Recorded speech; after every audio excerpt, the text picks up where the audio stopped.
So that's it. All of my pills have gone. This feels a little bit weird. I've been taking those since I was like 16, so it's it feels really bizarre not to be taking them.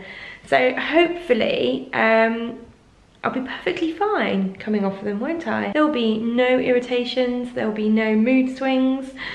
Everything will just be fine, I'm sure. So I take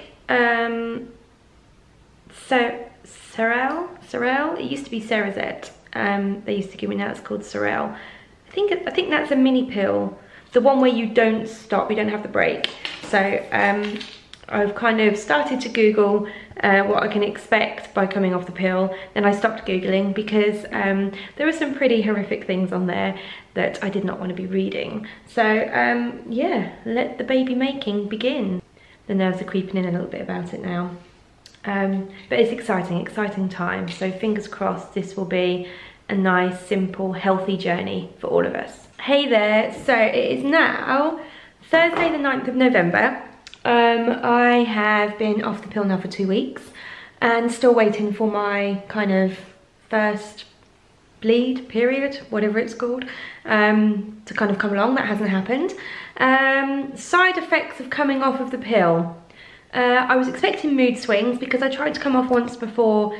Don't know if I said not to try for a baby, but just because I was single and wasn't really much point taking it.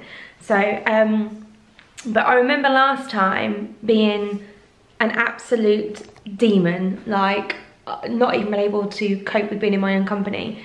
This time, however, just no problems whatsoever. Mood swings are 0, which is fantastic. I was really expecting those. I do feel like I have put weight on. There's quite a lot of bloating. My appetite hasn't really changed, and I haven't changed what I've been eating. However, I do seem to have put weight on, which is very frustrating. Oh, please just excuse my eyes. I had a treatment on them the other day, which I've been having a treatment on. I have something called xanthelasma. I'll put a link down below and you can read my blog post and know more about that if you're really interested.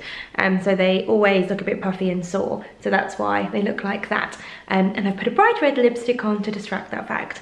Anyway, carrying on, let's talk facial hair. So since I have been off the pill, this has happened. I've got this new, like, wispy hair growing here. This random sideburns have started to grow kind of here, which I've never had before. I'm not going to zoom in, but there's a lot more fuzz going on here. Wasn't expecting that. So having a baby better be worth it. I'm sure it is. Yeah, it must be. The other thing, well, there's 2 other things which I wanted to talk to you about, which I've been doing the last couple of weeks. So first thing first was I've been out and bought some pregnancy tests. It feels weird buying pregnancy tests because you spend your whole life kind of trying not to get pregnant and dreading these things, that if you ever have to take one, oh my god, please don't let it be positive. You then get to a point in your life where you're like, I need to buy them. So what I've done is, I wasn't really sure what to do, so I've just bought a couple of Tesco cheapy ones. I don't know, just to kind of check, I guess. And then if they come up positive, you know, and I really want to double check, then I've got some clear blue, kind of easy to read, pregnant, not pregnant ones. But there's definitely a thing about buying pregnancy tests. Everyone in Tesco's is really weird. Excuse me. Some people, when I went through the till, this one woman, because they're like security tagged, was like, oh, exciting. And I thought, well, actually, I might not want to be pregnant.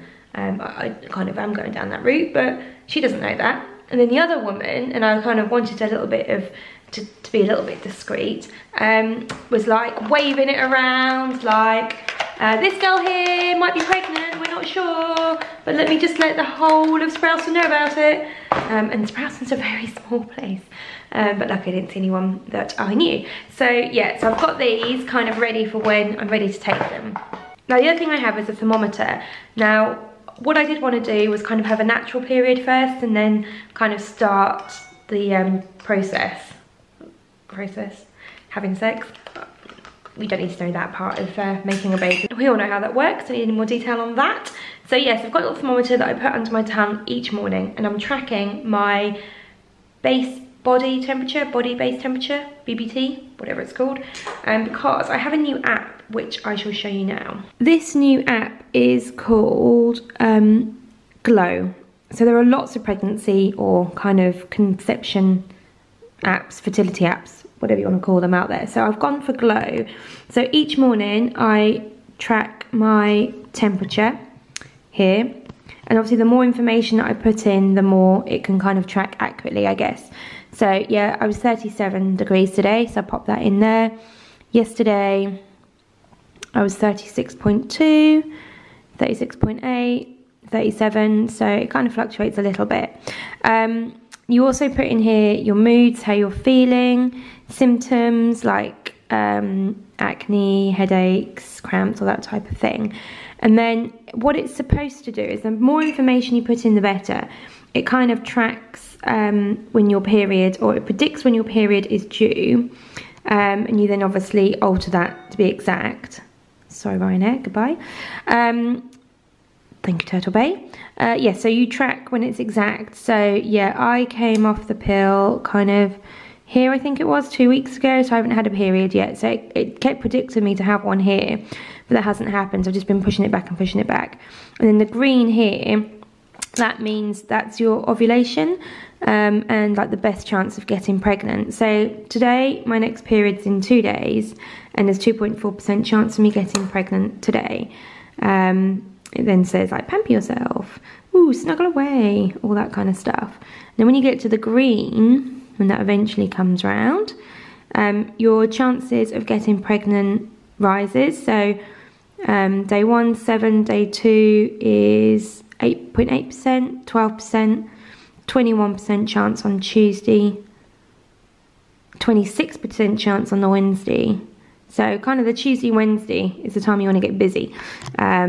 But obviously, I've only been tracking for 2 weeks, and it needs the more information, the better. So I reckon over the next month or so, this should give me pretty accurate reading. So from doing a little bit of research, I gather that when you ovulate, your body temperature goes up a little bit. So yeah, I think that's the whole reason of taking the temperature. But I'll let you know. So far feeling okay, but really, really want my kind of period to come, so I can get into a natural cycle and kind of have my body at its most healthiest, I guess, from that respect. I've kind of googled, and it says that you can get pregnant and it won't harm the baby if you get pregnant now and all that kind of stuff, but I don't know, I just feel like I want my body to kind of get in the right place. Plus, with Christmas coming up, I feel like I just want to have like one last kind of year of Christmas parties. As selfish as that is. So yeah, get the Christmas parties out the way, and then we'll go into full swing. And hopefully this will be the only set of pregnancy tests that I will need to buy.